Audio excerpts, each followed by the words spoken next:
Professor Daniel Roberts taught at Loyola College, Chennai, Magdalene College, Cambridge, and Manchester University before coming to Queen's University in Belfast.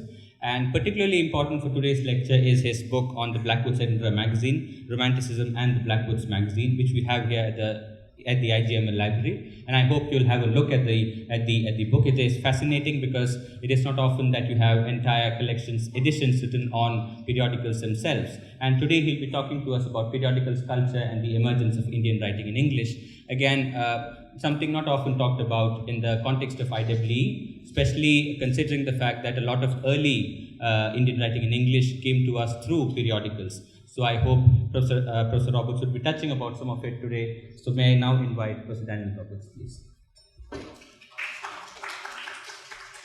Thank you very much. I gather you've been through several hours of classes already today, so it's heroic of you to come at this time in the afternoon. So thank you all very much for coming along to this second lecture. And thanks again to the Department of English and all the organizers here who've been instrumental in getting me across and organizing everything for me so very smoothly. It's been a total pleasure and delight to be on campus over the last couple of days. So I've made a slight shift in change in the title, for which apologies. I've kept the same terms, but I've introduced one other new word, which is emerging, the word emergence over there, periodical culture and the emergence of Indian writing in English, just to focus on that word emergence, because I'll be focusing on an earlier period in periodicals culture and talking largely about British periodicals, but I wanted to just highlight that. I'll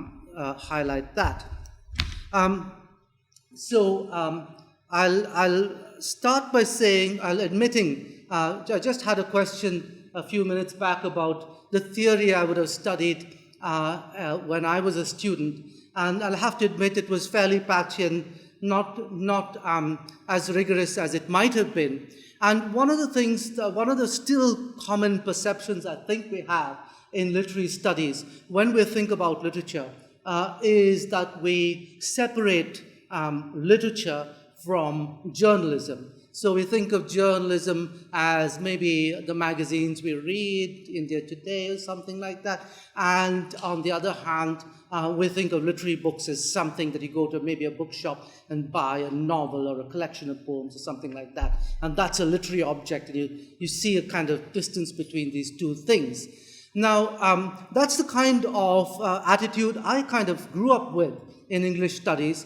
And here, during my master's years at the University of Hyderabad, I became interested in this writer called Thomas De Quincey. And I was very enthusiastic about De Quincey, and I ended up doing a PhD on De Quincey and another writer, Coleridge. Now, while I was here, with my enthusiasm for De Quincey, I read everything that I could of De Quincey. And I read, there is in your library, I believe, the 14 volumes of David Masson, at that time, the standard edition of De Quincey. And I worked my way through those 14 volumes to write my dissertation here. It's only after I started the PhD that it began to dawn on me that there's something slightly different from this sort of literary idea of De Quincey that I had, that De Quincey wrote works of literature.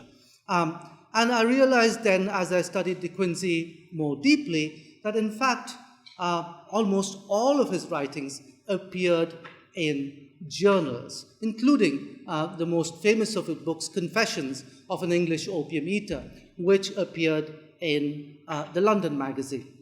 So that was quite a shock to me. And in the end, after my PhD, I spent 3 years working on Thomas De Quincey for a new edition. So the new edition of Thomas De Quincey, which I don't think has yet made it to the library here, is in 21 volumes. It's a bit larger, and it has what we did then as editors, and there was a whole team of editors who were working on this edition, what we did then was to trace De Quincey's works, establish them in the text that they first appeared, i.e. in the periodicals.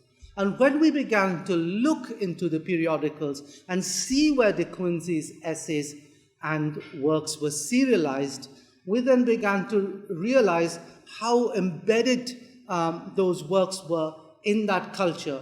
And you could see then how De Quincey's texts were interacting in many ways with other texts which were also appearing in the London magazine at that time. This is a sort of urban magazine, metropolitan culture, and you can see how De Quincey's Confessions is followed by another article by his friend Charles Lamb, also a contributor in the London magazine, an essay that Lamb produces then under the name of Elia, which was Confessions of a Drunkard. So Lamb and De Quincey are, in a sense, kind of inhabiting the same space within the journal. So reading these works in journal form is really very crucial to getting a very rooted sense of where these works emerge from. And if you extend that analogy to other writers in the Victorian period, you realize how much of literature, as we read it, was actually came out in serial form, was often responding to audiences, and so on and so forth. So what I want to say is that aspect, that idea of rooting your understanding of text in often in the periodicals they came from is very crucial, because it's a kind of very interactive space. So I'll start with that just as a preamble, and to relate this slightly to Indian writing in English, we can then begin to ask ourselves how some of these early writers in in what's called Indian writing in English have often published. It's okay, just switch it off. Have often started their works that we read, have their works published in journals, okay? And you can think about the kinds of interaction. So writers, I'll come to, later in the essay, I'll come to writers like De Rosio and ask about how his writings could be seen as emerging from this kind of culture of periodicals writing. So I'll move to the next slide. And here I'll give you a quick overview of some of the concepts I want to cover in this lecture. So I'll talk a little bit about early print culture, and then I'll move on to a few theoretical concepts which I think need to be related to what we're talking about today. We talked about Orientalism yesterday. I'll give it a little more space in this lecture. I'll talk about other ideas, what's called the public sphere, the making of reading audiences. I take that phrase from the title of an important book, particularly in this early period of periodicals, by a writer called John Clancher. I'll quote from there. Imagined Communities, another very famous work by Anderson, and the term contact zones, which perhaps you are familiar with. It's a very influential idea. Again, I'll suggest what this might mean in periodicals culture. And then move on to thinking about how we work with this kind of material, the challenges that this kind of material poses, as well as the kind of opportunities that they present for us. And only this morning, I was chatting with one of your peers who's working on periodicals for his own PhD over here. And it's a pleasure to note how periodicals are being picked up in work, doctoral work, and scholarship that's coming out here. It's a very lively an interesting field for research, certainly today. Okay, so I'll then move on from there to giving you, again, a few exemplary readings, snippets from some of the journals, and end up with maybe a few concluding remarks. Okay, so the image there is of an early printing press from Goa. Goa is probably the first place that had a printing press, but it's not yet, in the 17th century, it's not yet the place where you can talk of a national print culture for India. Where that emerges is actually later in the 18th century. So I'll move on to the next slide. So here I'm going to make just a few comments here. Firstly, it's, as I said, the East India Company and its gradual control over the whole of India. And what was part of this control that the East India Company managed to gain over India? Print culture contributed towards gaining that control. So firstly, think about that, how instrumental it is for the East India Company to distribute its leaflets, its advertisements, and so on across the country that it's slowly taking over. So print culture and later periodicals becomes very much part of that story of control that the East India Company would have over the period. And some of the earliest work is, in fact, interestingly, oppositional work. James Augustus Hickey, an Irishman, was the first to use a press and establish his own newspaper. So this is the first newspaper that comes out in India, and it's called Hickey's Bengal Gazette. So Hickey's Gazette is published from the 1770s, that's right? Can't read my own screen very well, 1779. And as I said, it's oppositional. Hickey was quite he was a writer who, as an Irishman, was very critical, actually, of the operations of the East India Company and the corruptions of the company and so on and so forth. So he was writing this stuff in the newspaper that he was the editor of, and was put into jail. The East India Company obviously didn't like it. Hickey ended up in jail, and the East India Company then decided to counter this with its own organ, so to speak, and that was the East India Company Press. So it began operations from 1781. And the other big, early influential factor was the missionary press.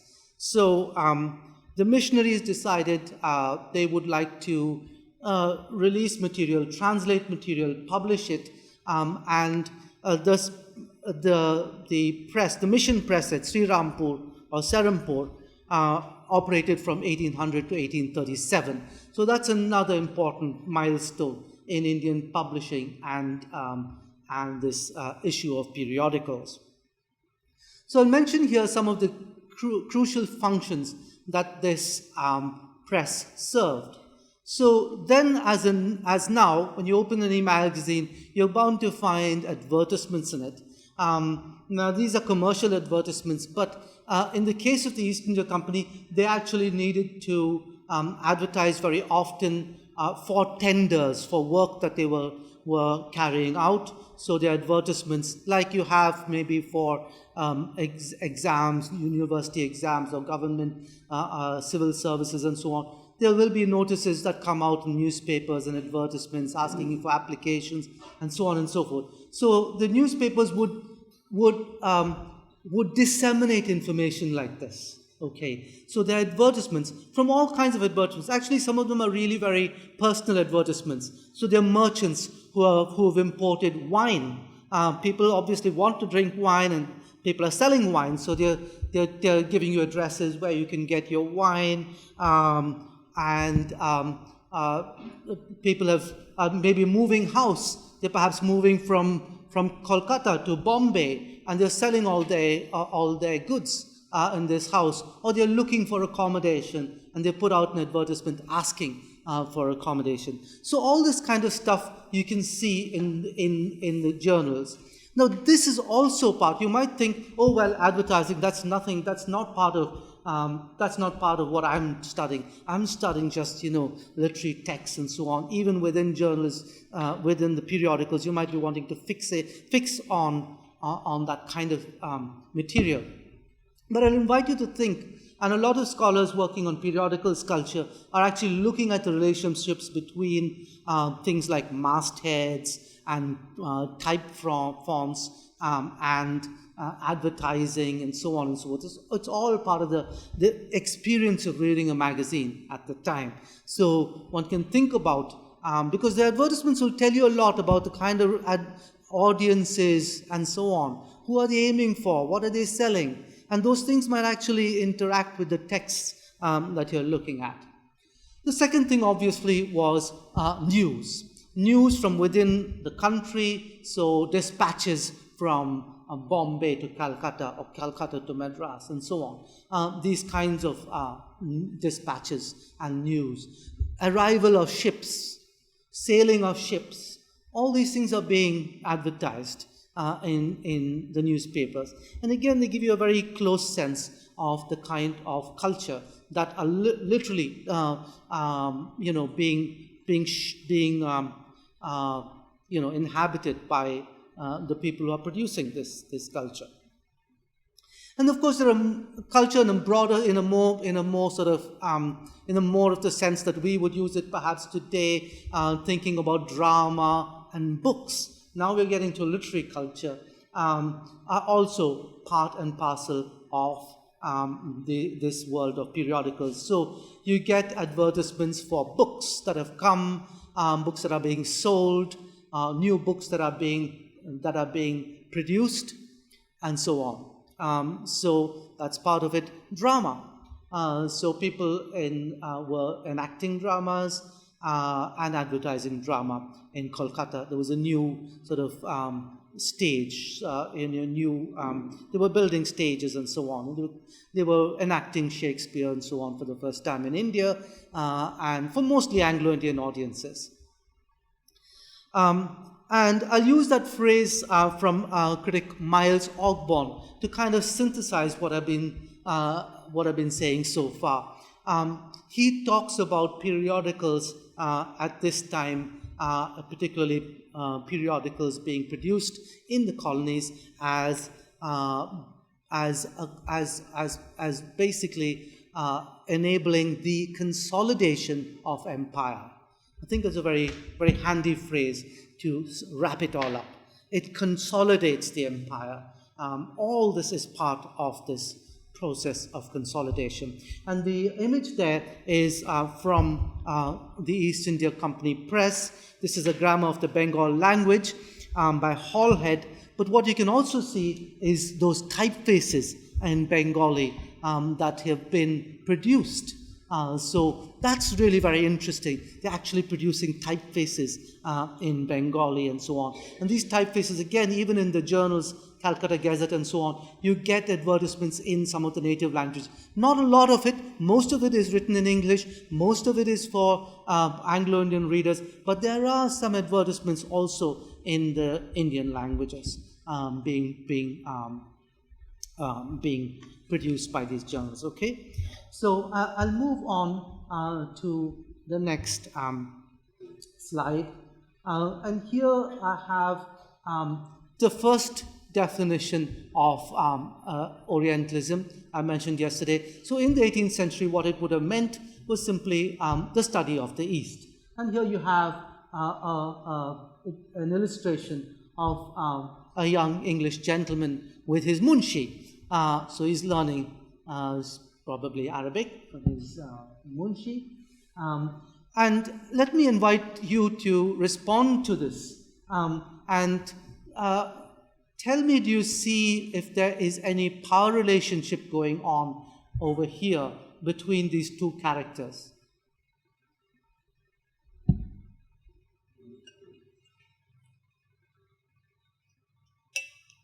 who do you think would be the more powerful figure and why?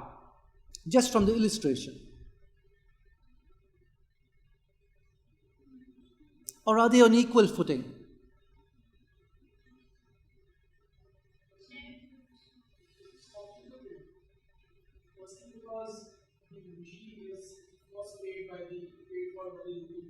Yeah. Right, yeah. Yeah. Okay. Very good. Very good. It's a nice. That's a nice way of putting it, and I like the way you complicated that. Any other responses? Very valid points. I was also thinking about the way the Munshi is sitting on furniture. So he's having to move to probably a European style of sitting on a furniture. As you said, he's being paid by the Englishman, and the Englishman is probably calling the shots. Even some of the furniture and the bookshelf in the background and so on, perhaps more indicative of European culture, even though the Munshi is being absorbed. But you can see here a kind of interactive process as well. And that's something that we will talk a little bit more about when we consider Orientalism. Okay, so very good answer there. Shall we move on to the next slide? Here I'm giving you a quote from Syed this time, just to read it out. He talks about the late 18th century as a starting point for Orientalism, which he describes as something that can be discussed and analyzed as the corporate institution for dealing with the Orient. Dealing with it by making statements about it, authorizing views of it, describing it, by teaching it, settling it, ruling over it. In short, Orientalism may be seen as a Western style for dominating, restructuring, and having authority over the Orient. So he describes this whole discipline of Oriental studies as something of a corporate exercise. It all fits in with this corporation. And of course, don't forget the East India Company is a corporation. It's a chartered company. It's a multinational company. And he talks about it. Though in many ways, of course, Syed's focus is very much on the Middle East and more recent American politics in the Middle East. So, but he does talk about Jones, and he does talk about Orientalism, and he takes the term from exactly this discourse. But I'll turn to the next slide, where I quote a scholar who has happened to be my PhD supervisor, actually, in Cambridge. And Nigel Leask wrote this early book on British Romantic writers in the East, and still a very important and influential book on Romanticism and the East. And here he argues with Syed, but he complicates Syed's argument, and he starts off by acknowledging admiration for Syed's project. However, he then goes on to say, I've chosen in this book to focus on anxieties and instabilities rather than positivities and totalities in the romantic discourse of the Orient. And he's making here, he's talking about instabilities, anxieties. He points out here how the empire at this time is still very nascent. It's in competition with other empires, with ruling powers in India, and even in Europe, the Ottoman Empire is still not in considerable force to deal with. So the Ottoman Empire, Greece is only freed from Ottoman rule in the 1830s. So the Ottoman Empire is still ruling. And so on. So it's not a complete control as it might have been later in the century when Britain became really a very a much more settled imperial force. And also in the sense that you were just suggesting here, it complicates the picture because there are instabilities here. There are certain people of power within within this discourse. And the Orientalist who's learning from his munshi can see the munshi also is in a position of power. He has that knowledge, after all. And very often, Orientalists would cultivate their kind of munshi or their pandits to glean information from them. But what they often did after that was to suppress the role of that munshi, or when it gets published, very often that native input is kind of downplayed. So he says, Leask argues that whilst Syed is right in asserting links between knowledge and the history of colonial power, he's wrong in denominating it a closed system. It's not a closed system, he says, but it's very interactive. Interaction is something that's very important. And it's also a key word, and that's what I want to take out of this quotation. It's that sense of interaction. Think of these periodicals also as a place where there are these early interactions going on. And it's not a closed space by any means. It's a permeable space where things are happening two ways. Now, on related concepts, I want to raise a few other related concepts. So I'll move to the next slide. And here I come up with another very influential concept and a phrase that's worth keeping in mind. This idea of a public space, a space. Now, this comes from the work of Jürgen Habermas, an important philosopher and cultural critic. And I've taken a formulation. Habermas is a very dense formulation of this concept. I've taken another formulation which makes it a lot easier, I think, to read. So here's a very simple explanation of what Habermas means by public space, public sphere. Basically, he calls it can be called a kind of discursive space, a space in which discourse is circulating, in which individuals and groups associate to discuss matters of mutual interest and, where possible, to reach a common judgment about them. So any kind of discursive space might be deemed a public sphere. So Habermas discusses things like drama, for instance. Before print culture, you could have drama, and in drama, you could have audiences coming to watch a play, maybe discuss it, and if it's a political play or a historical play or a play with allegorical meanings, people begin to then sort of gather and discuss these things and maybe formulate some ideas in their minds. But he also discusses, another example he gives from 18th century culture, coming closer to the period we're talking about, is the coffee house. And there's an illustration of an 18th century coffee house. I don't know if you can look, if the image is clear enough, but if you look very closely, you'll see that on the tables, there are actually some papers and so on being spread. And these would actually be periodicals, the early periodical press that you might read in English literary studies. So if you read Addison and Steele, The Spectator, The Tatler, and so on, these are papers that were circulated in clubs, in coffee houses. Now, the point about these coffee houses also from the point of view of Habermas is that each of these coffee houses developed a kind of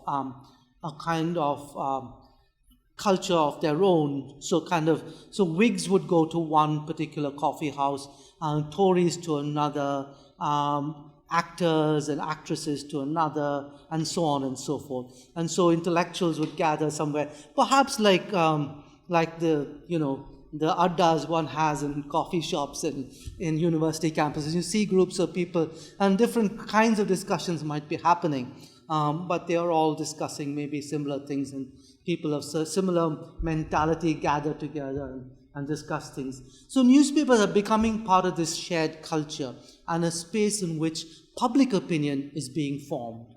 Okay, so you can think of social media as well today as a very recent example of a kind of public sphere, and they're very powerful things, and also they're also things that are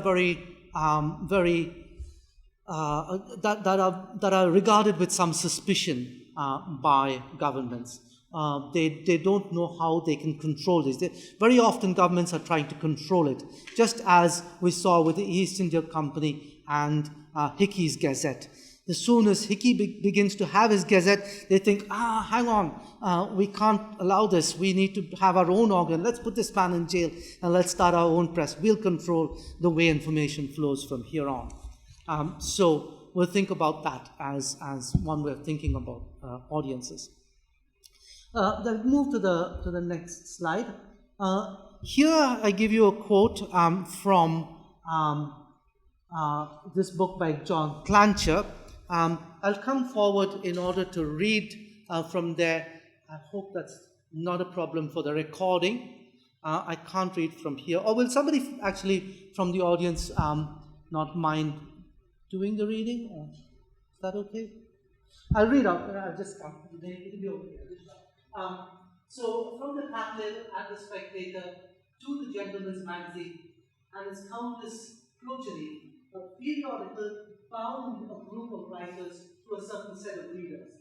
Published at regular intervals, periodicals form a serial, continuous relationship between mutually identifiable readers and writers over time. Women, for instance, were addressed as audiences separately from men. This way of preserving a more traditional rhetorical contact between readers and writers constructed a knowledgeable community of discourse that united its members and distinguished their official language from that of other audiences. So basically, he's arguing that each of these periodicals, and there were numerous periodicals emerging, each of these periodicals began to develop its own distinctive audience, which would identify itself around a set of opinions. And these magazines interacted with these audiences. They sought to shape culture. They sought to create a kind of taste in their readers, and their readers would congregate around the kinds of interests that would draw them in and engage their sympathies. So they would create communities of readers, basically communities of readers that were being formed by these journals. And that phrase, a serial continuous readership. So you continue to go back, and that's the next thing, that, if you are, to give you an example, again from, newspapers that we read in those days, at that time at least, people who came from Chennai to Hyderabad would often long for the newspaper that they were familiar with, the Hindu. That's the Madras newspaper, and they always wanted to read the Hindu. Whereas over here, you may be getting the Deccan Chronicle. Somewhere else in Calcutta, it would be the Telegraph, and so on and so forth.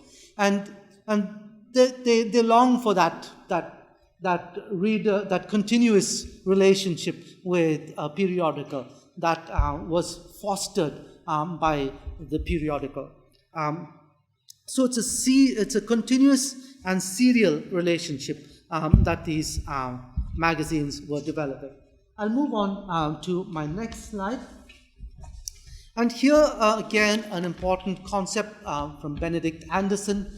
Benedict Anderson wrote a book called Imagined Communities, and in it he talks about how the nation is basically one form of an imagined community. So I give you a quote from there, and again, I'll just read out. The members of even the smallest nation will never know most of their fellow members, meet them, or even hear of them. Yet, in the minds of each lives the image of their communion. So somehow, in India, if we identify as Indians, we form some idea of kinship with all other Indians. We say this in our pledge: all Indians are my brothers and sisters. What does that mean? We can't know them all. We can't know all our own brothers and sisters, and they obviously speak different languages and so on and so forth. But in our mind, we imagine this community of people. that are part of that we consider ourselves being part of.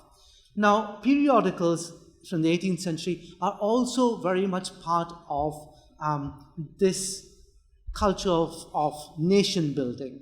Nation building and its, the era of nation building is also continuous with the period in which periodicals are beginning to function. So periodicals are part of the nation, part of this process of nation building. You can think of nation building and ideas of the nation that are being promulgated in these newspapers and journals as something that people are absorbing with the journals that they are reading. So it's kind of part of the same. Again, you can see how Habermas's ideas are filtering through in these various various ways in looking at periodical culture, but also in looking at the growth of the nation. And the growth of the nation and the growth of periodicals are again interrelatable in many ways. Okay. So I'll move on to the next slide, and that's the last of sort of heavy concepts I'm going to be dealing with. And this is again probably a familiar concept in cultural anthropology.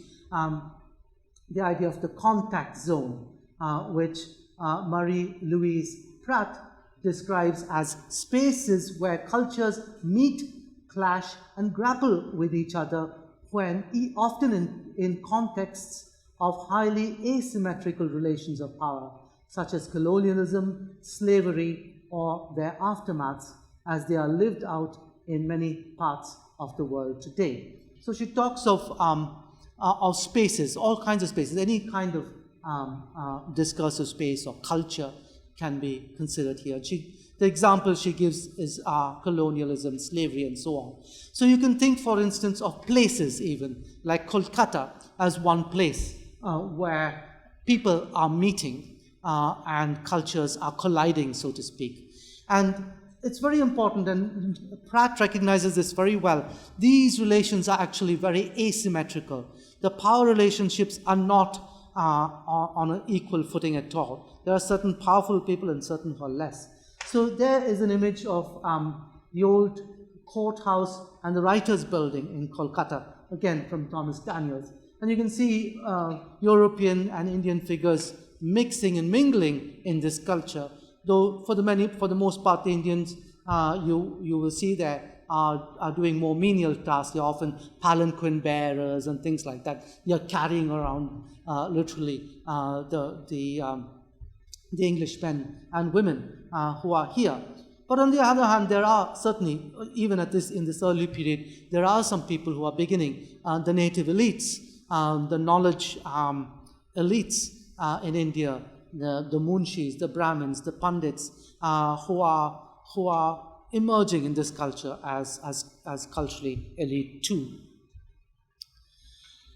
Okay, so I'm going to move on now to looking at some other examples, this time excerpting from journals. Okay, sorry, there's one more slide I wanted to talk about. I wanted to talk about pragmatics of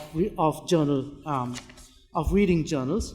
So when we think about journals, when we turn to journals, it's important to remember some of these lessons, so to speak. One of the things is, when we pick up a journal, we should start thinking straight away about the kinds of communities this journal would have generated.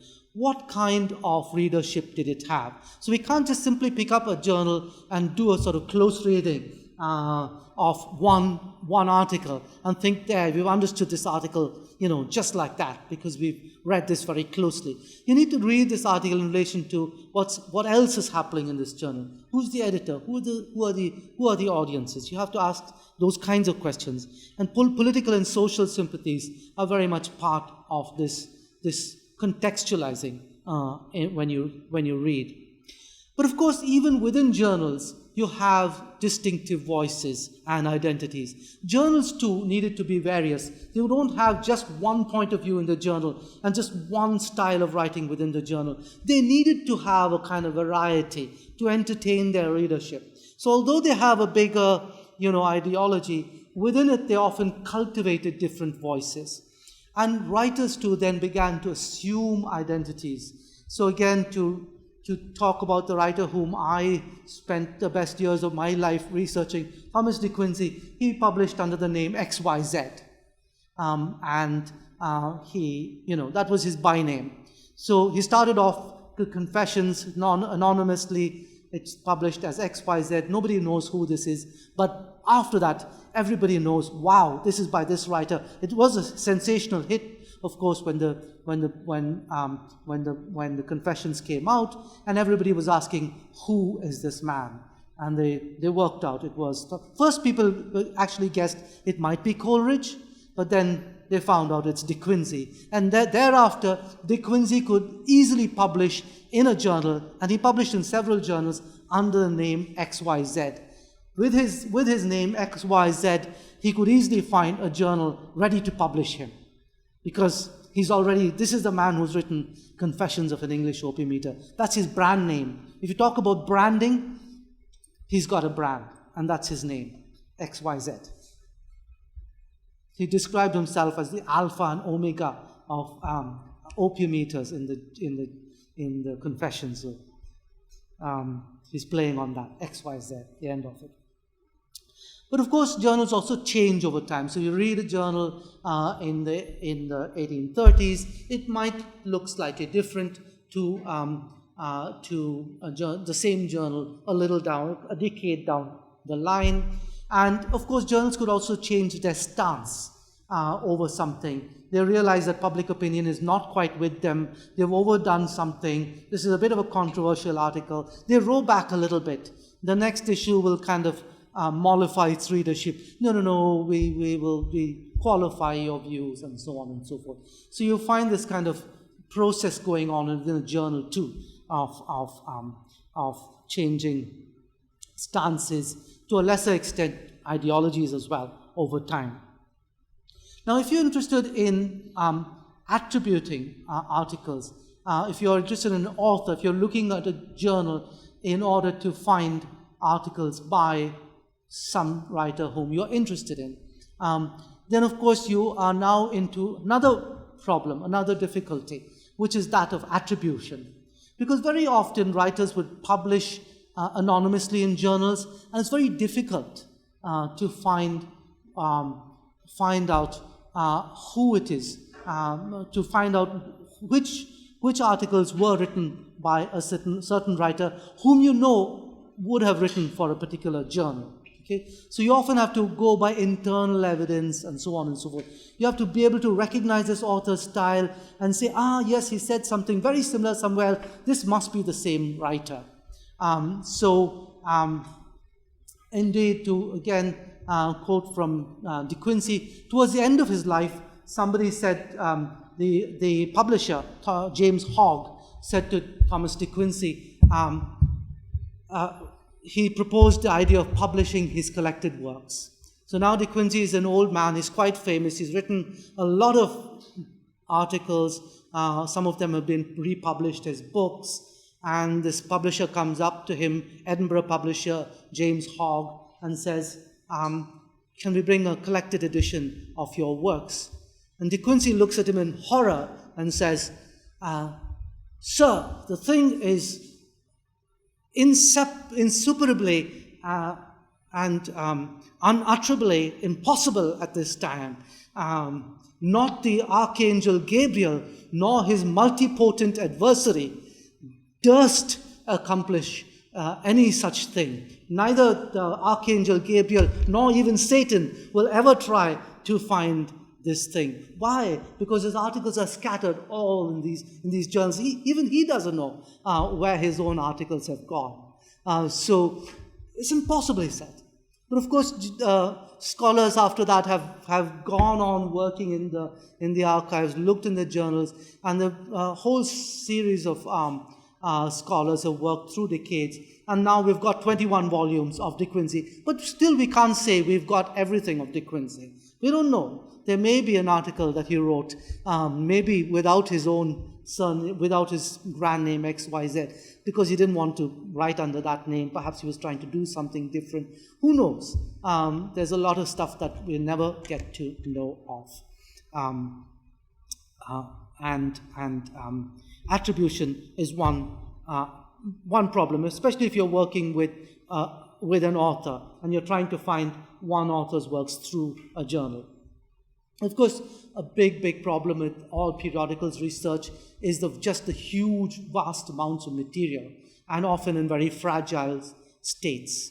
So there are huge amounts of material. Now, at this present time, there are huge digitization projects that are taking place, and that is making it possible for us to study this data in a new way, search through acres of print to find keywords and so on and so forth. That's making it possible to study this material in a new way. So newer resources are handy, but there are also significant problems with just the vast amounts of material. So one needs to kind of focus on what one wants to really work on. And again, with periodicals, as in the asymmetrical relations within colonialism and slavery and so on, periodicals too have a pecking order. And again, we were discussing this morning. The colonial journals being produced in colonial outposts, often were seen as not as important. They often were seen as of lesser significance than metropolitan journals. So the metropolitan journals often assume the highest position in this world of periodicals which were interacting with each other. Okay, so I'll move on now to some examples. And here I'm going to step out again to read from the screen. This is a writer whom I've been working on in the last few years, and he is a writer called Charles Johnston, who was actually a really very famous writer, an Irish writer, who published a massive bestseller in the mid-18th century. He was a barrister by training, and he produced this massive, very interesting work called Prism, or The Adventures of the Guinea. And this sets a goal of what are called it narratives. In 18th century fiction, it narratives are narratives written in the first person by typically an object. So it could be the story of a guinea. This is Charles Johnston's novel. A guinea is a coin, right? And it's a coin that circulates. And very shortly after that, you have Adventures of a Rupee, also written in the 18th century. So the rupee circulates, it goes into different hands, pockets, people, interactions, and it describes all that it sees. But it's the rupee that's doing the talking.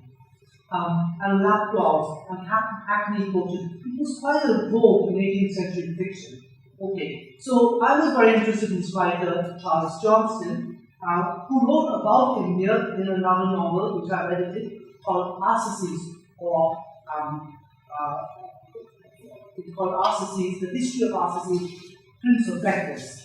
And this novel, actually published in the 1770s, Johnston is still written at this time. It involves India. And he describes the operation of the East India Company, and in this novel, he makes comparisons between American colonies and Indian colonies. Now, what connects the American colonies and the Indian colonies at this time?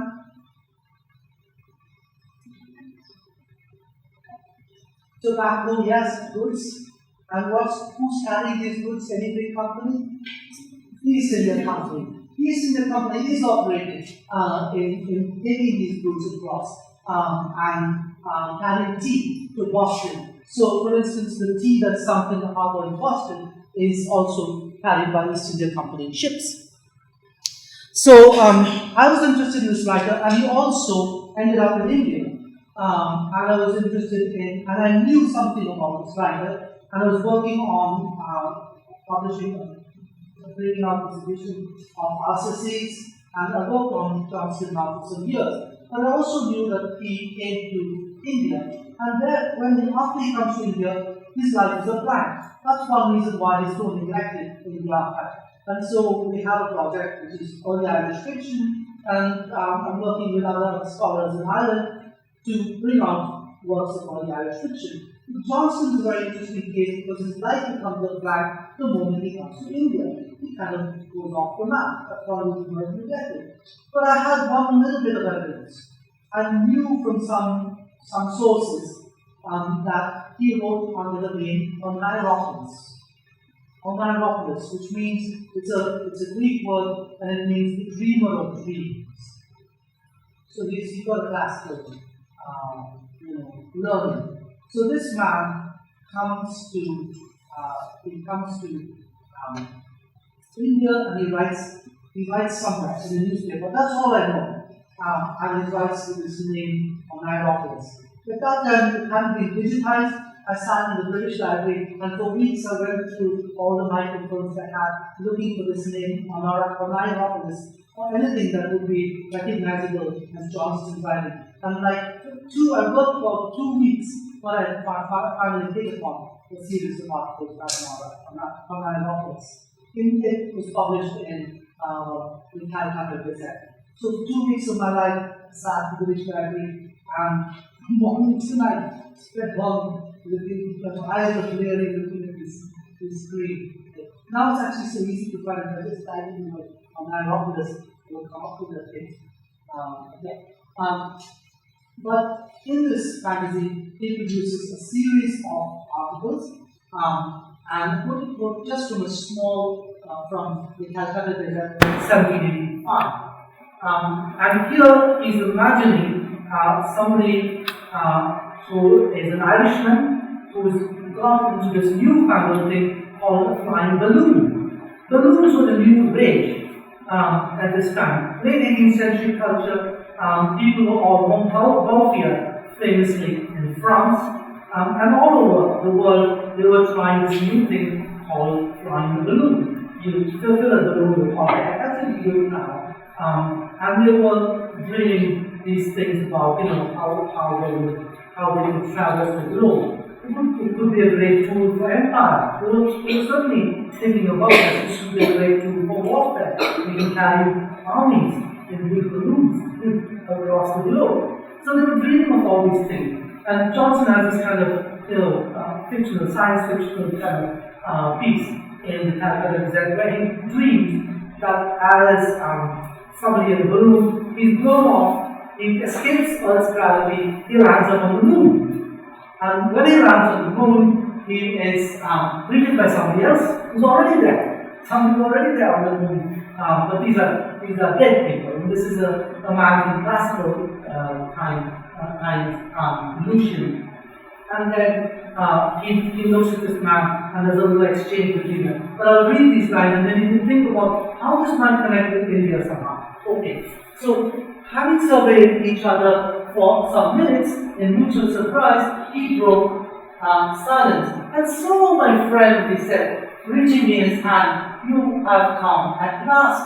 We have expected a visitant from your country for some time to take possession of the empire you have got amongst us in exchange for that which you have lost.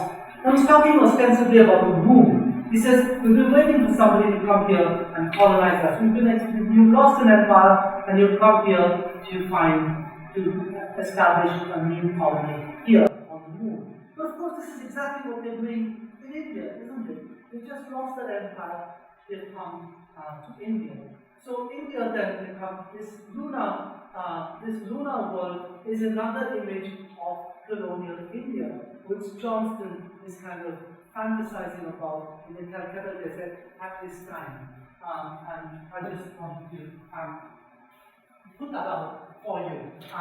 So it's part of this new Anglo-Indian public sphere where writers are mostly in English, no doubt, interacting with each other and publishing pieces over here. But it's also a little bit of research which I was highlighting because I was involved in it. And it took months and years to get to the stage where I was able to identify just one series of articles. So it's very labor-intensive work.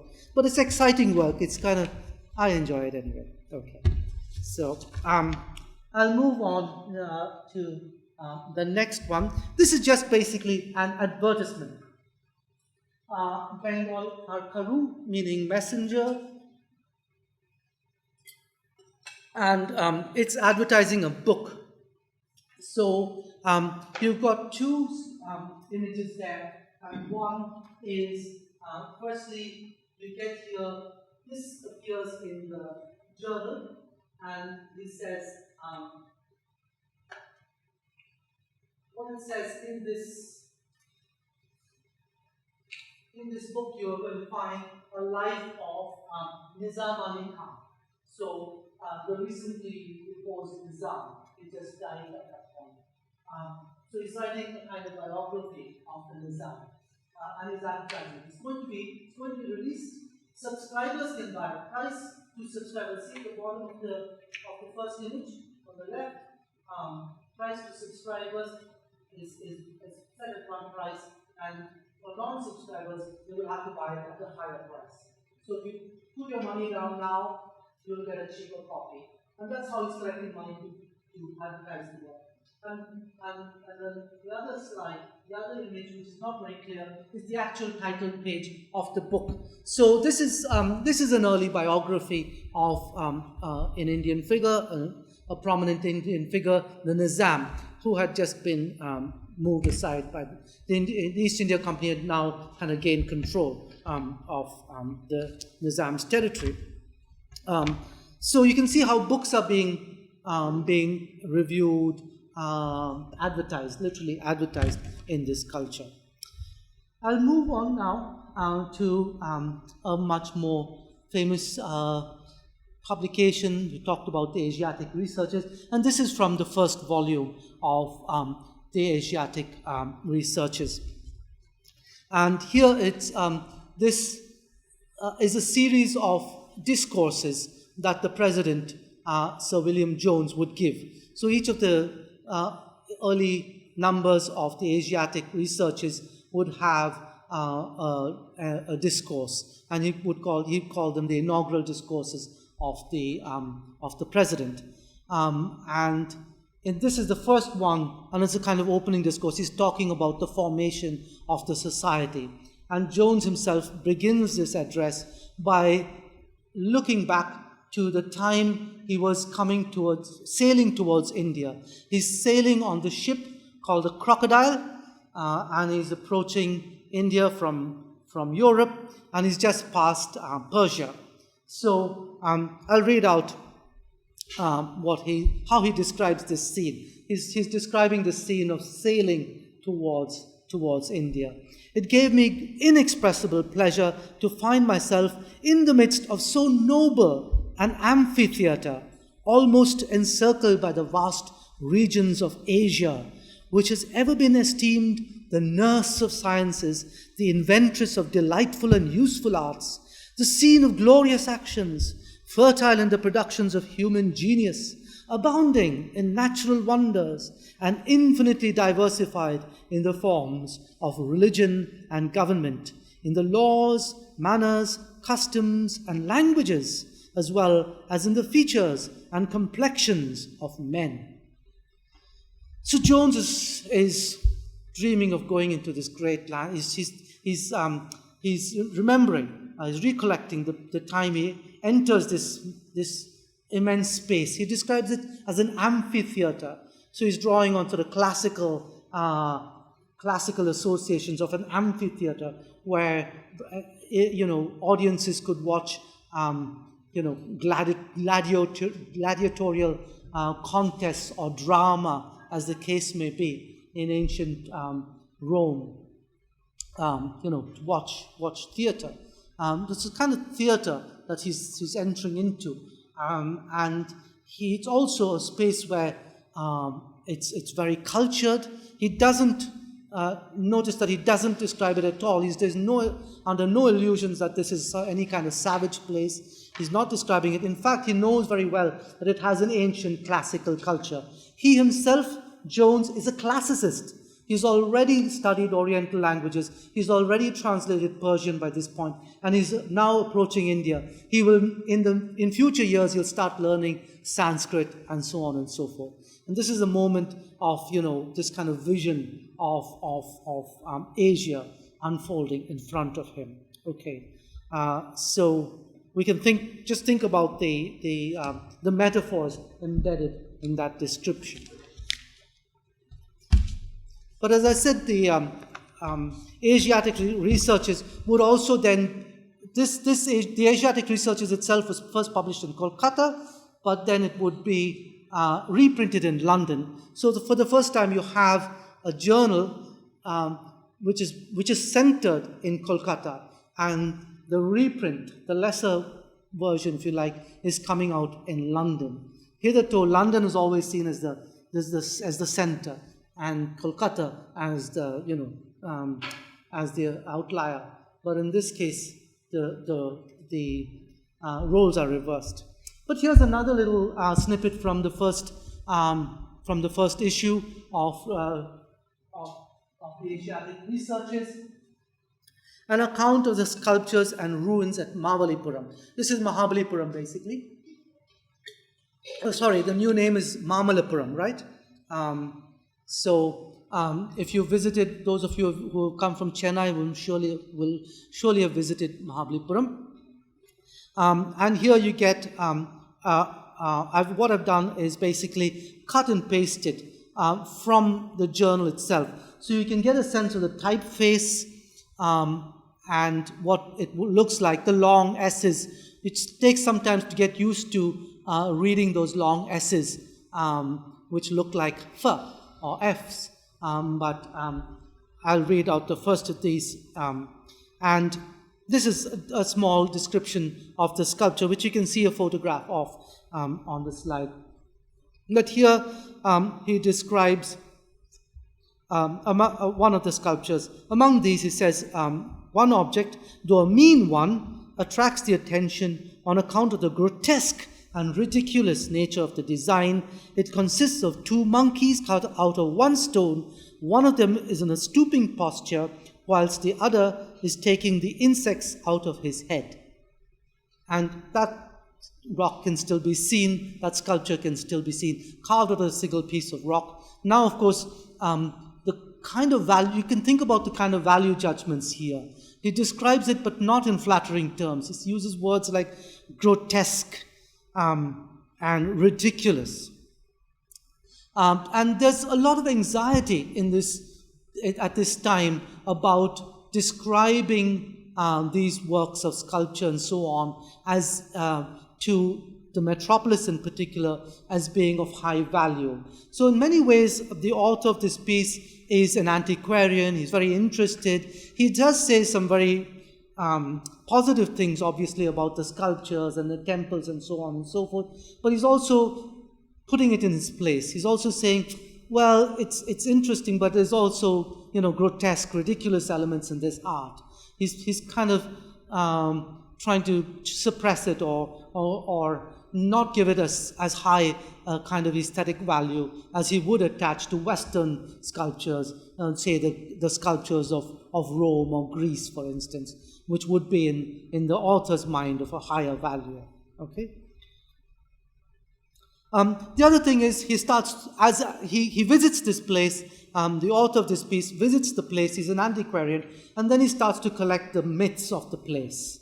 And he listens to the Brahmins. So here's the second passage I've drawn from this essay, in which he talks about a flood.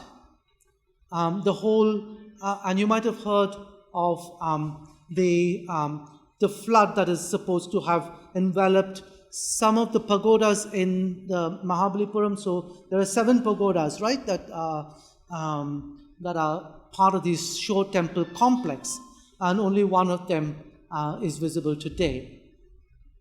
Okay. So he's describing this, and he talks about the account which the Brahmins, the natives of this place, gave of its origin and downfall. Partly it should seem on the authority of the Mahabharata, and partly on that of later records. At the same time that it countenances this idea, contains some other curious particulars which may seem to render it worthy of attention, nor ought it to be rejected on account of that fabulous garb in which all nations, but especially those of the East, have always clad the events of early ages. So here there's a kind of judgment about the mythology of Eastern nations, and also about the mythology of so-called primitive nations. These nations and cultures are deemed to be in an earlier stage of development to the supposedly higher, superior Western culture, right? So this notion that it's a kind of evolutionary theory, that all cultures are in some form of development. Now, Greece and Rome, those are the high points of Western civilization. So those are the best from the point of view of these antiquarians.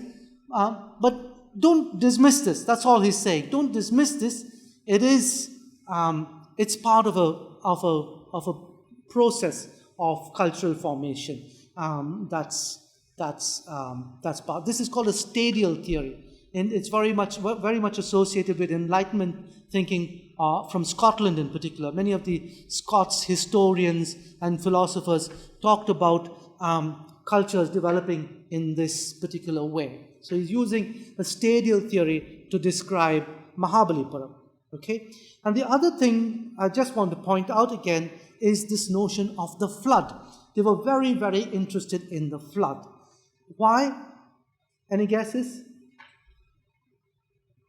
What is the connection between this description of a flood, which might have submerged some temples in Mahabalipuram, and Christianity perhaps? The Great Flood. The biblical flood, exactly. And the point about the biblical flood was it envelops the whole world, right? Noah has to escape with his ark and so on. So what emerged from this, when they were making these comparisons, they worked out that Indian mythology and so on also has records of a great flood, and that these two cultures are connected. So they found some kind of ancient kinship between Christian culture and Eastern cultures, notions of the flood and the stories of the Mahabharata. So there's a very deep link here, and Jones in particular would go on to develop this very strongly. And there's a book by Thomas Trotman called The Aryans and British India, which develops this idea very interestingly. And basically, he talks about how Jones develops a migration theory following the flood. After Noah's flood, basically, Noah's sons, he has 7 sons, they spread to different parts of the earth, and each of them then carries on a different sort of formation. So he sees Indian culture as somehow related to Old Testament culture and the story of the flood, and that they're finding certain parallels between the Mahabharata and the Bible, basically.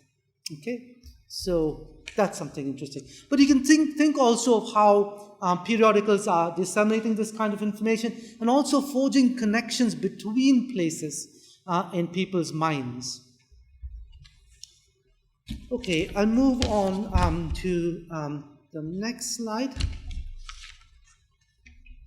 And here we move to the first of the Indian authors.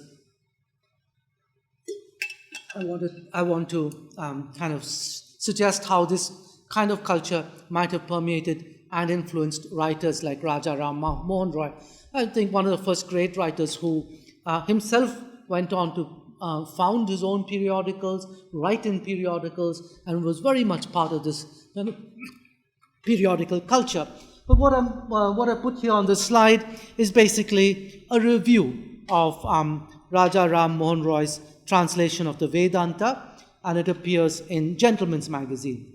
Gentleman's Magazine is a very long running magazine, very important, very influential magazine. Samuel Johnson wrote for it.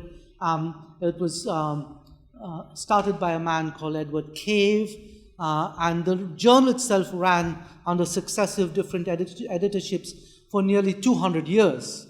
So it's a very long-lived journal and a very important journal. It's also the first journal that uses the word magazine in the title. The word magazine until that point simply meant storehouse, just meant a storehouse. Now we use the word magazine to refer to, journals like India Today and so on and so forth. But a storehouse is just where you put different kinds of things. And that was what Gentleman's Magazine did. It was a storehouse of important information for educated readers at this time. So it would excerpt information from all over, cull information from all over, digest it, review books, so that somebody reading it could be conversant with the new work that's emerging. And what are the kinds of books that are being suggested here? Not only Western books, of course, they did review the latest publications of writers like Keats or Shelley and so on, but they were also looking at translations by a figure like Raja Ram Mohan Roy, discussing his theology and so on. It becomes part and parcel, like the goods that are moving from Britain to India and vice versa. It becomes part of this new interactive sphere.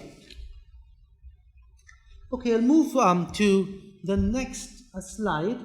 This I've actually taken an excerpt here from Raja Ram Mohan Roy's English works, in which he describes how he founded a magazine, which in turn was responding to a missionary magazine. So I'll read this out, and you can draw some inferences here from what I'm read out. So the Brahmanical magazine, he says, which was started by himself, was commenced for the purpose of answering the objections against the Hindu religion contained in a Bengali weekly newspaper entitled Samachar Darpan, conducted by some of the most eminent Christian missionaries and published at Sri Rampur. In that paper of the 14th of July, 1821, a letter was inserted containing certain doubts regarding the Shastras, to which the writer invited anyone to favor him with an answer through some channel.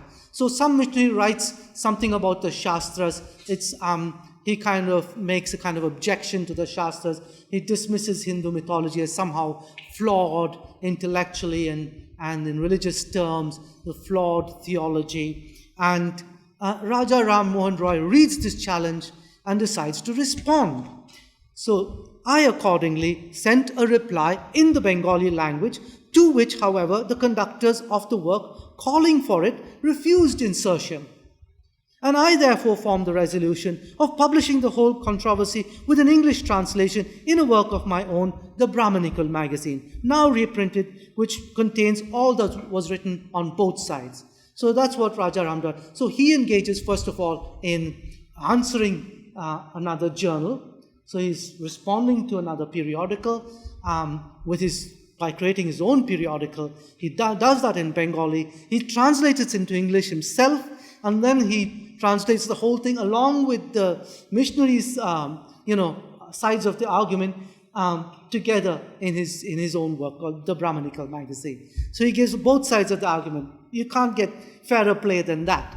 Remarkable, controversialist, and somebody who could really stand up to those arguments being raised by the missionaries. And interestingly, Raja Ram Mohan Roy himself was actually quite influenced by Christian theology and counted himself a Unitarian. So in a sense, he was linking himself to Christians of a certain persuasion early Coleridge was a Unitarian, in which they saw the modern Anglican, the Church of England, as a kind of corrupted version of an ancient Christian church founded by Christ, which had only one God. That's why it's Unitarian. Whereas the Trinitarian religion they saw as flawed, a kind of corrupted argument of Christianity. So, in a sense, Raja Ram Mohan Roy was also influenced by Christian thinking deeply. Indeed, as many of the early Bengal Renaissance people would have been. Okay, I'll turn now to the first sort of literary figure, if you like. This is De Rosio, and it's a review of De Rosio's poems and the Fakir of Jungira, two volumes of poetry published by De Rosio in Calcutta in 1827 and 1828. And the Oriental Herald and Journal of General Literature, published in London, is now responding to this. And I've given you only a small quotation here from the much longer review. So what you can see here, firstly, the editor is a man called James Silk Buckingham. So the editor is telling us he's heard from somebody in Calcutta who sent him these volumes of poems, and he's reviewing it in his magazine in London. And then he's firstly astonished that somebody can write such wonderful poetry, some good poetry. He's looking at it, he's comparing it with poetry as it's being written in the English-speaking world in England, and says, this is not bad at all. And this is by a young man, here he is. He talks. These volumes possess claims to our attention of a very unusual description.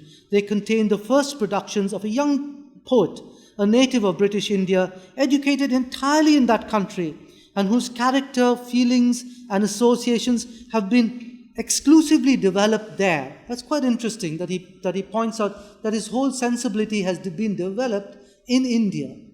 This is De Rosio he's talking about. And under circumstances he thinks which are unfavorable to poetic excellence. And then he quotes from the letter from his correspondent who's sending him these volumes of poems. And he says the writer is born in India, he's never been out of it, he's under 20 years of age, and so on and so forth. I'll read that last sentence. The very language... Taking all these things into fair consideration, which you are well able to do from actual experience, we cannot but admit that the production of such a poem as the Fakir of Jungira is very extraordinary. It is, he adds, as if a Briton of the time of Severus had suddenly written a poem in good Latin.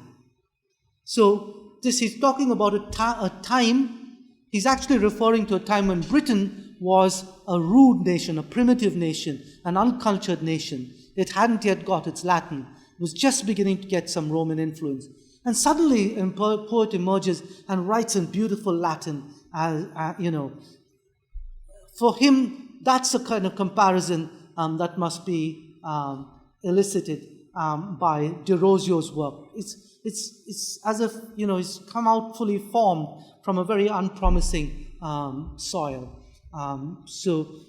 Think again about that stadial idea I earlier mentioned, how cultures grow in a kind of evolutionary way. And they're very prepared to admit here that Britain itself was actually a very uncultured, uncultivated country only a few centuries earlier. In medieval times, India was a highly civilized country, but England at that time was quite backward, and so they would have agreed.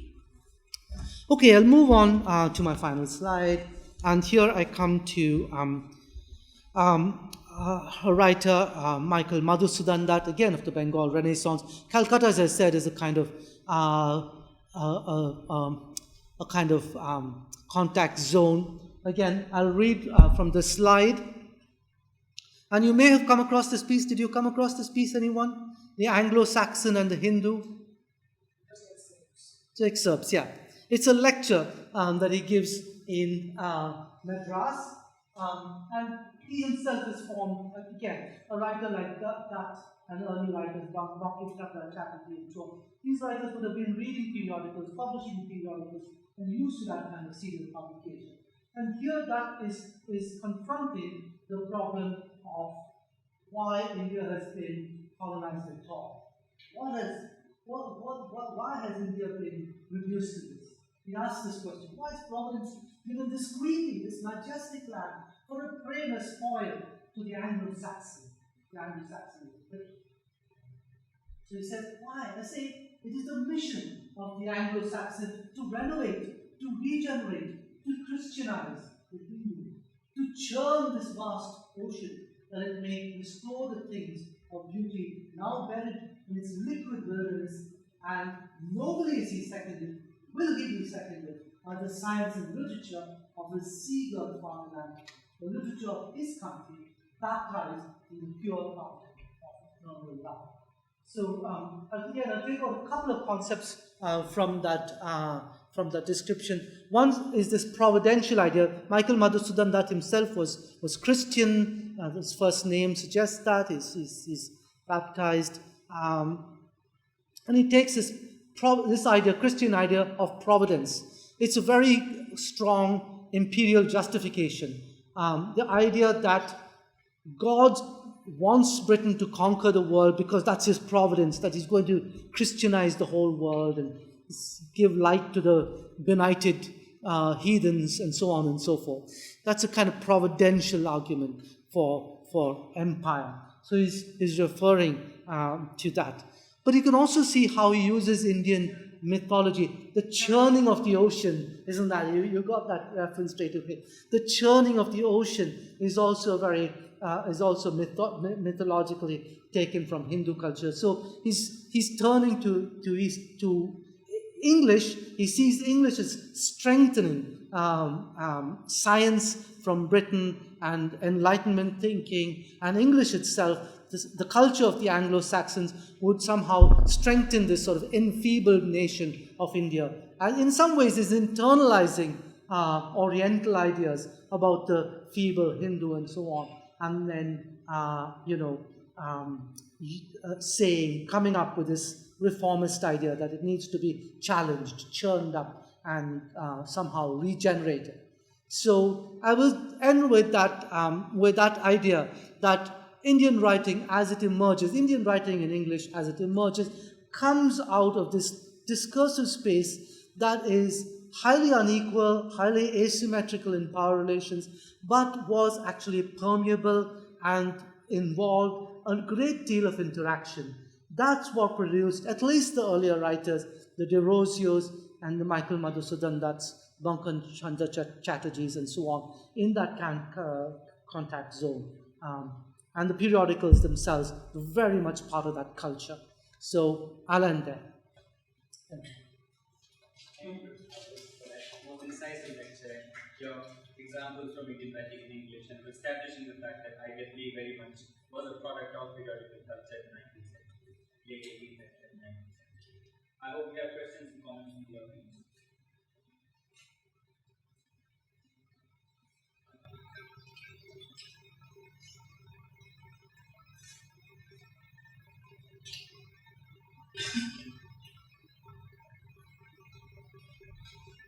Questions, comments, responses?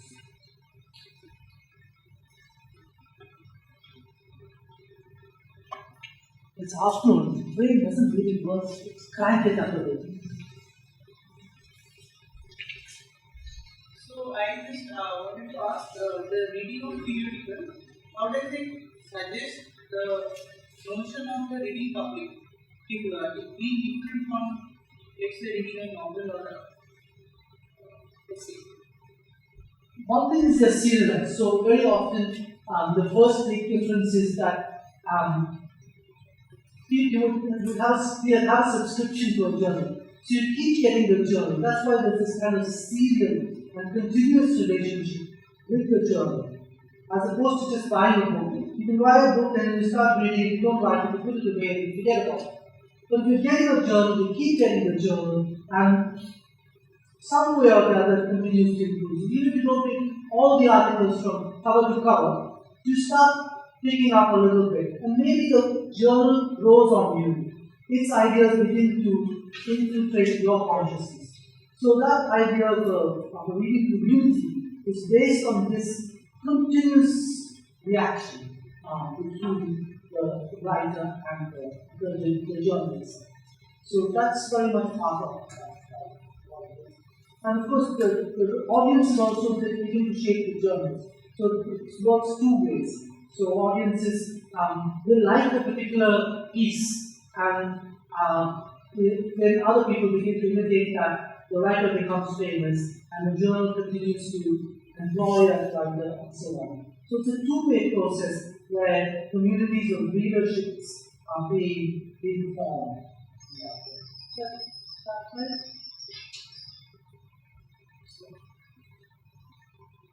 Again, the idea of power. So power works along multiple axes.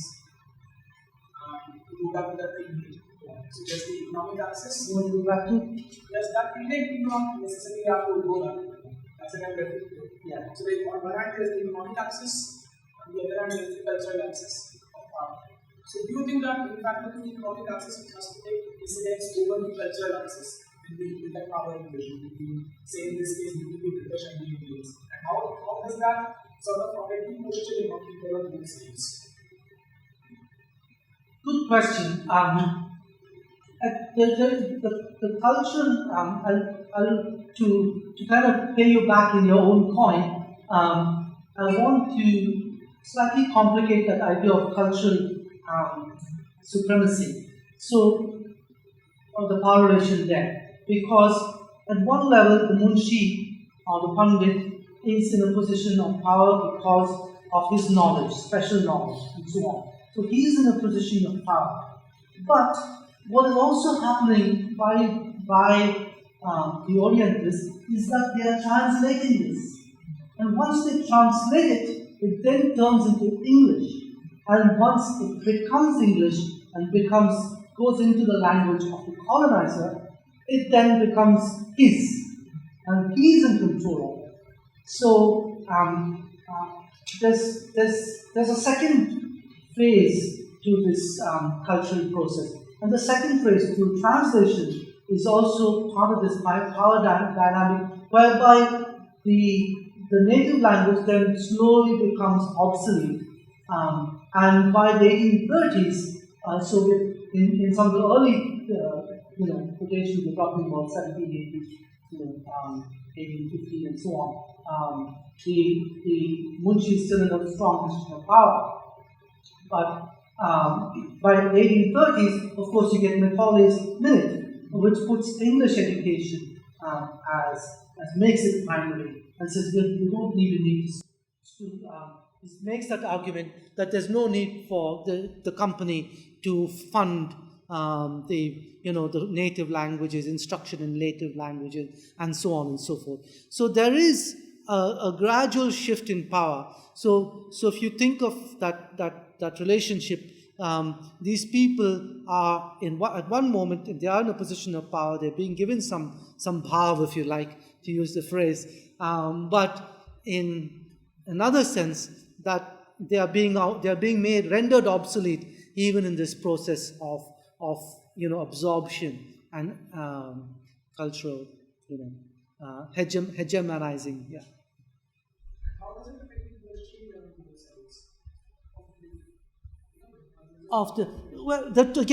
There's two things here. One is the image. Okay, we can't be sure that the image is an exact reproduction. So it's like even in any photograph, you put only the smiley ones right on Facebook. When you don't, there's a horrible looking photograph of yourself in a scowly mood, you don't put it on Facebook. Facebook only shows the nice bits of you. So the art that they produce is also glossing it in a particular way for particular readerships and particular audiences and so on. So we see what looks like a very amicable relationship in that journal. It's also interesting. Again, I should have pointed out that in the Asiatic researches, you'll often find I made that reference to the writer who goes to Mahabalipuram and hears from the Brahmins. So the Brahmins there are the native informants. So he gets their stories and so on. And then he puts it into English, he puts it into the Asiatic researches. But even in the process of doing so, he's slightly ridiculing that. He's saying this is from a primitive culture. He's saying the aesthetics are slightly grotesque. And, he's framing it in a certain way. He's not naming the Brahmins. His name gets attached to the piece. I think it's by Chambers. His name gets attached to the piece. And the native informant is rarely mentioned. There are some cases where William Jones does mention the name of his informant, but they don't have power over the text because it's in English and they're not writing it. So sometimes he'll name them to be fair, if you like, but it's only a partial fairness. And in the end, he's absorbing it and portraying it in a powerful way that only he can control. Because he controls the journal, he controls the publication, he's the president of the society. So that's his power. Does that make it?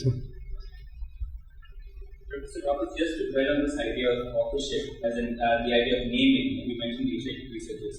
My question to you would be, what do periodicals do to the conception of authorship itself? As in, you mentioned Jones and the pundits or the munshis, and very often the word used for those informants is communicated by this person. As in, on the literature of the Hindus, you would have William Jones underneath it, communicated by, say, Lord and God. So the word communicated being very ambiguous in that sense. So what do you think the periodicals do to the idea of authorship itself, considering the fact that a lot of these periodicals, Blackwood's Edinburgh, for example, they were anonymous, or they were pseudonymous. You mentioned Dickinson using XYZ as pen name or pseudonym. And also because a lot of these periodicals carried articles, essays, poetry by a lot of authors, not one but multiple authors. So how do you think these texts change the idea of authorship itself as we know it conventionally? Very good, really brilliant question. And in fact, the phrase I used in the earlier title of my lecture, accelerations of the press, it actually has some sort of answer to your question. It's De Quincey's phrase, it's Thomas De Quincey's phrase, and De Quincey himself was terrified of the anonymity of the press. He talks about, just being submerged. Your identity is submerged as a writer in the press. He talks about Coleridge's writings in the newspapers. And he says worlds of knowledge and wisdom are buried under the sea of print, of newsprint. And he's talking about Coleridge. But he's also talking about himself, because his own articles are buried there. And he never imagined that a collective edition could ever be made of his own writing. His authorship, was destroyed by periodical writing. He referred to his own profession. He made all his money from periodical writing, and he described it as the wretched business of being a hack writer. That's how he described himself. That's my life, a wretched business of hack writing. And he needed it to pay for his drug, opium. So he squandered his money. He inherited quite a bit of money. He gave it all away to Coleridge, who himself was an addict, and spent it very quickly and couldn't return it. And then De Quincey has to write to just make ends meet and to pay for his drug habit. So he starts writing for the London magazine, and then he becomes sensational, and he continues to write and write and write all his life. He produces 21 volumes of writing, but his identity is completely lost in the magazine. So he's in the Suspiria de Profundis, from where that quotation comes. He's terrified that all these advancements in technology, the accelerations of the press, steam in its various forms and expansion of various kinds is going to, and colonialism itself. He's very much thinking of colonialism, empire, is going to submerge our identities, and he would be destroyed by that. And he says we need to counteract this. We need to counteract this by, he talks about retarding the press. We need something more deliberate, more thoughtful, and so on and so forth. Again, to make a parallel between periodicals and empire, De Quincey's Confessions, at the end of the Confessions, he has a long section where he talks about his Oriental nightmares, and he's oppressed by these visions of the East. Brahma lay in wait for me, Shiva pursued me, and so on and so forth. All these things he gained from reading the Asiatic researchers. He definitely read the Asiatic researchers. I've definitely worked that out. And he feels his nightmares, all these figures, he's never been to India, but all these Indian gods and the Egyptian gods and so on pursue him in his dreams and oppress his mind mightily. So it's also, one reading of that is the loss of his English identity. The title of the book, don't forget, is Confessions of an English Opium Eater. Opium is a drug associated particularly with the East. It's grown in India, in Turkey, in places like that. It's imported into Britain. It becomes popular as a drug. It's associated, then there are all these stereotypical associations of opium. Opium is a kind of thing that, lazy people from the East take, and then it becomes soporific and so on and so forth. So he's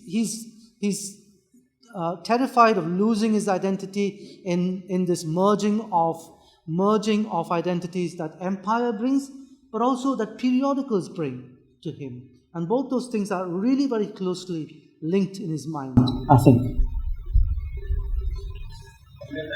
One last question. Any questions? Not in for a common vote of time we have, but we have.